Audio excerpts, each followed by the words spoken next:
Tuh. Jadi dia mendirikan sholat dan menunaikan zakat. Artinya dia meneruskan syariat Nabi Muhammad Shallallahu Alaihi Wasallam. Selain itu, dia juga akan menghancurkan salib-salib, membunuh babi-babi. Artinya apa? Nabi Isa itu ditugaskan karena perintah Allah, dia harus menyelesaikan misinya yang tertinggal. Oh, Gitu. iya. Sebenarnya memang mudah kalau dipahami dari penjelasannya abang ini udah sangat detail ya menurut saya ya, karena gampang dicerna loh. Tapi maksudnya yang jadi pertanyaan saya itu kenapa? Mungkin saya saja yang tidak puas dengan jawaban atau saya belum tahu tentang kebenaran yang seperti apa versi Muslim. Oh ya, sudah kita yang Muslimnya, karena mungkin saya mempelajari apa yang harus saya pelajari. Tapi begini loh bang, apakah yang saya jadi penasaran begini loh bang, maaf kalau salah, karena saya juga berbicara dengan orang yang tepat, saya berpikir apa salahnya kita share. Dan saya berpikir begini loh bang, kalau seandainya Isa Al-Masih itu bukan nabi, padahal fungsinya dia ini sangat besar loh. Pada akhir zaman kan tidak ada satupun yang bisa melawan Dajjal itu sendiri. Selain seorang Isa Al-Masih ini loh. Berarti dia diberikan apa hikmat atau diberikan, kalau dia bukan seorang nabi mungkin karena hanya seorang nabi saya memiliki kekuatan spiritual yang begitu besar seperti tidak masuk logika kalau dia itu hanya cuma utusan dengan versi manusia biasa atau bagaimana loh. Oke, jadi turun kedua kali itu, bang. Ya. Turun kedua kalinya statusnya bukan nabi tapi umat Nabi Muhammad Shallallahu Alaihi Wasallam dan dia menjadi pemimpin. Gitu saat itu. Statusnya umat berarti sama dengan umat-umat yang lain dong. Sama, karena syariat yang iya syariat yang dia teruskan adalah syariat Islam masalahnya. Kayak gitu, makanya kan di situ saya bilang dia membunuh babi-babi. Artinya apa? Waktu dulu dia tidak pernah di abad pertama itu menghalalkan babi. Maksudnya kayak gitu. Kan sekarang kawan-kawan kita Kristen mengatakan apa yang masuk dari mulut tidak najis, yang keluarlah yang menajiskan. Nah, itu akan dibantah oleh Yesus atau Nabi Isa itu sendiri gitu. Dengan cara apa? Bukan berarti dia membunuh babi-babi itu ke kandang babi tiap kandang, kagak. Artinya apa? Dia mengharamkan apa yang haram, tidak diubah gitu. Berarti dia turun untuk menjelaskan sesuatu yang menjelaskan. Makanya kan di dalam Quran surah Az-Zukhruf ayat 63 tadi yang saya bilang, walamma ja'a Isa bil bayyinat qala qad ji'tukum bil hikmah. Dia menjelaskan segala sesuatu dengan hikmah apa yang telah diperselisihkan gitu. Iya. Jadi dia akan menjelaskan apa yang diperselisihkan saat ini gitu. Iya. Dari jawaban abang saya paham, mungkin ajaran kita mungkin agak berbeda, tapi ajaran dari penjelasan abang ini saya paham, maksudnya paham tentang Muslim sedikit-sedikit ya.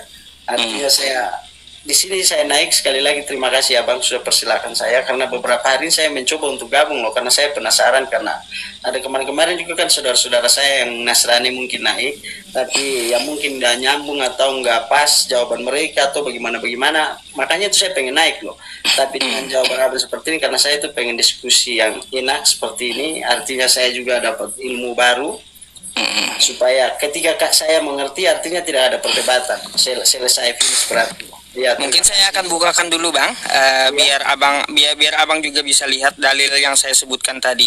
Kebiasaan kan ke teman-teman Kristiani ya, kalau saya membacakan dalil dari hafalan saya itu dianggap kosong gitu, tidak ada datanya. Padahal kan saya membaca dalil Al-Quran saya yang ada di otak saya, di kepala saya gitu.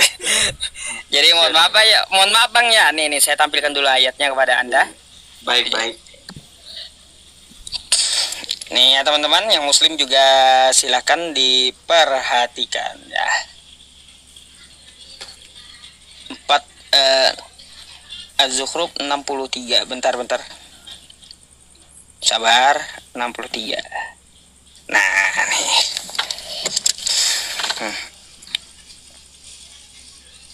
walamma jaa Isa bil bayyinat qala qad ji'tukum bil hikmah wa li ubayyina lakum ba'dal ladzi takhtalifuna fi fattaqullaha wa ati'un.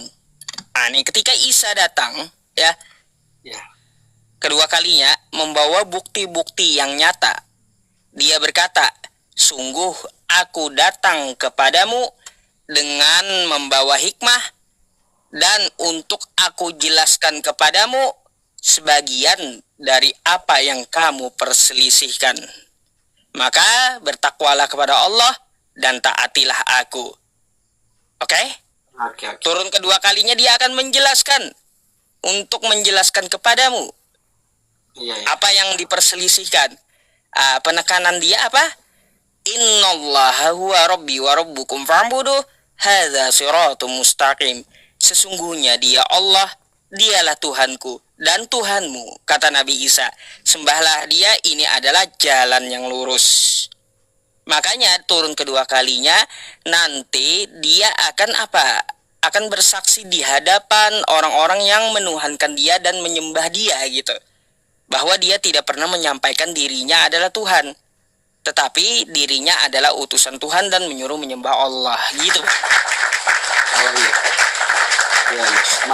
Maksudnya dari ajaran abang atau dari ajaran kita, saudara kita yang muslim, yang barusan abang jelaskan ini saya pahami bahwa anggaplah seorang Isa Al-Masih itu turun untuk menjelaskan sesuatu yang belum orang lain pahami, tapi sebagai umat ya bang ya. Iya, mungkin Iya, lebih memperjelas sebagai umat. karena setahu saya kan banyak kan saya ini kan kalau secara dari marga banyak saudara saya yang muslim. Satu marga, jadi saya sedikit masuk keluar ya, kita saling masuk keluar, tapi itu yang belum saya pahami loh. Sebagai umat dia datang untuk menjelaskan sesuatu yang belum orang mengetahui atau lebih memperjelas sesuatu yang sudah ada, Iya. tapi namun belum dipahami. Ya saya pahami itu ajaran abang mungkin bagus, artinya kita saling mengenal, itulah ada perbedaan. Tapi di sini kan tadi kan abang juga sempat bertanya kepada saya tentang ayat yang Tuhan Yesus sendiri itu datang kepada umat Israel. Itu betul bang. Kenapa Tuhan Yesus datang pada saat itu untuk umat Israel? Tapi bahasa framingnya berbeda loh. Begini bang. Kenapa saya bilang framingnya berbeda? Pada saat itu bangsa Israel sudah sangat, Tuhan sudah sangat murka kepada bangsa Israel. Bukan dia turun membawa sebuah kedamaian. Kenapa? Bangsa Israel harus disiksa di ini. Lalu Tuhan mengutus seseorang untuk menyelamatkan bangsa Israel seperti Nabi Musa. Itu kan juga ada dalam ajaran kitab Muslim ya kan. Itu ada ya itu karena apa pada saat itu di umat bangsa Israel itu sudah menurut Tuhan sudah sangat tidak wajar atau mereka sudah melanggar apa yang Tuhan ajarkan begitu loh. Makanya Tuhan datang kepada mereka, tapi Tuhan datang kepada mereka untuk menyelamatkan, bukan hanya menyelamatkan tetapi memberikan tentang kejelasan tentang sesuatu yang belum mereka pahami. Maksudnya saya menghargai bahasa abang atau ajaran abang karena saya pikir itu baik.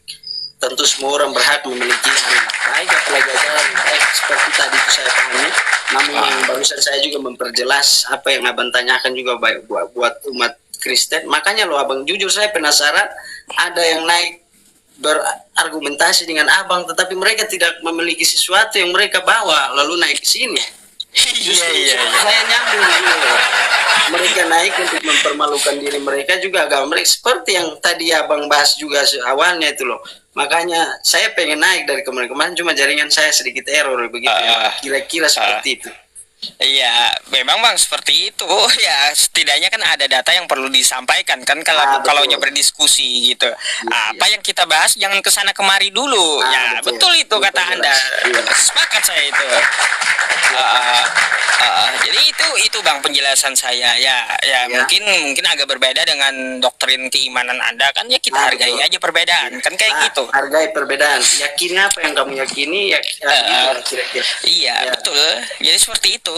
Iya. Jadi prinsipnya itu santai diskusinya aja buat begini saudara. Saya juga Kristen, Muslim juga bisa tahu tentang biar jangan jadi persoalan yang saya kira ribet untuk dijelaskan begitu ya bang ya. Terima kasih loh bang sudah ajak saya naik di sini. Sip Juga bang. jelaskan apa yang menjadi keraguan di hati abang, mungkin mudah-mudahan abang puas ya. Terima kasih ya bang ya. Sama-sama bang Ricardo. Ya. Oke, kalau gitu saya izin gantikan abang ya. Siap bang. Siap Oke, bang. Makasih ya. selamat malam. Selamat malam.